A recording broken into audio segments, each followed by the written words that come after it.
Hey guys, welcome back to another Architecture Real Talk. So today I have another exciting topic about how pretty much subdivisions are something different from a community. Now, what I mean by that is I was having this conversation with a fellow architect friend of mine, and we got into it because neither one of us are originally from America. So we do not have the same relationship to subdivision work as our American counterparts. So what we talk about when we talk to community is a communal ground, a sense of identity. A lot of times all we have to have identity to our community is just that subdivision name. And majority of the houses in the United States are set up in a way where you have a front yard, and that's primarily for amenities, setback for driveway to raise the property. And then in the back, we're running amenities such as water and pretty much utilities. And you have a backyard. And we're separated by side yards, which are primarily there for fire entrances or fire exits and spaces to get 3-hour fire rating.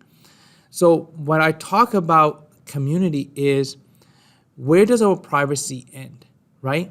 What if our backyard fence was to now disappear? And if we were to create a community inside an existing American subdivision, how would that look like? And one of the conversations we were having was, what if we take away all of the backyard fences and we planted trees for our privacy, for our own seclusion, and then eventually half of that backyard was given to the community. And the conversation went like, what would be the shared or common spaces? And how would you go about programming something like this, right?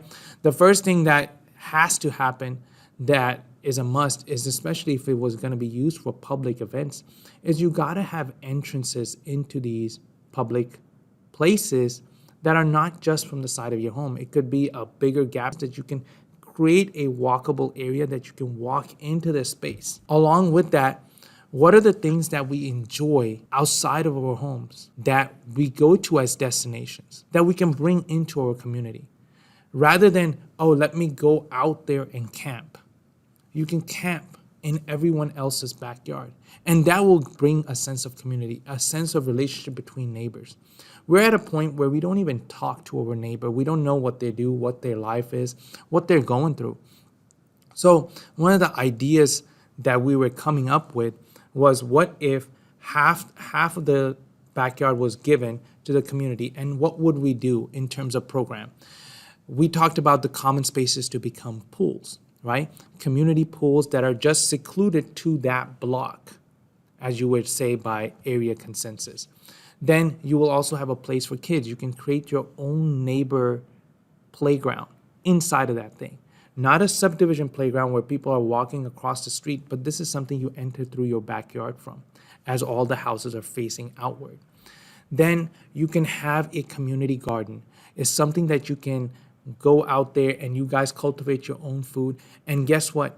Food is something people bond over. Activities around water is what people bond over. So you can even have an outdoor theater. Let's say if there was a projector out there, if there was someone who was performing out there, you can have a place where you can have a commune. And it's something that you can bring life to an already existing subdivision, right? And then along with this outdoor theater, you're incorporating real nature. Pretty much we're talking about large trees.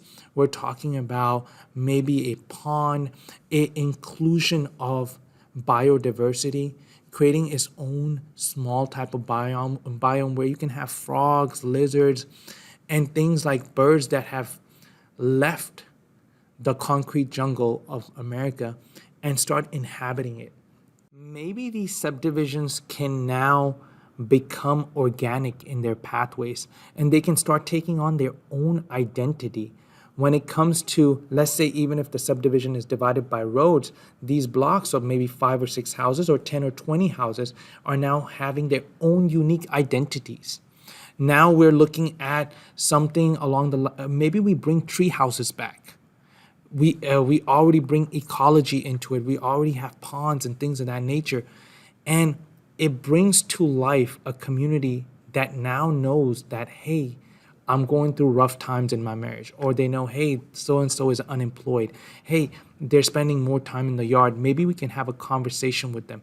Hey, their kids are always out there at the pool. Maybe our kids can have a friendship with them.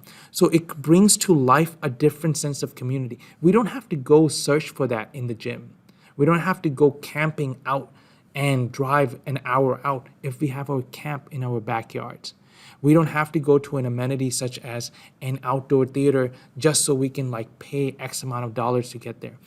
It's all right there. We already have the land available. And if there are developers out there that are exploring these possibilities and these amenities, I guarantee you will gravitate a crowd that would be more likable, and they will thrive, and they'll be overall happy to be in that community.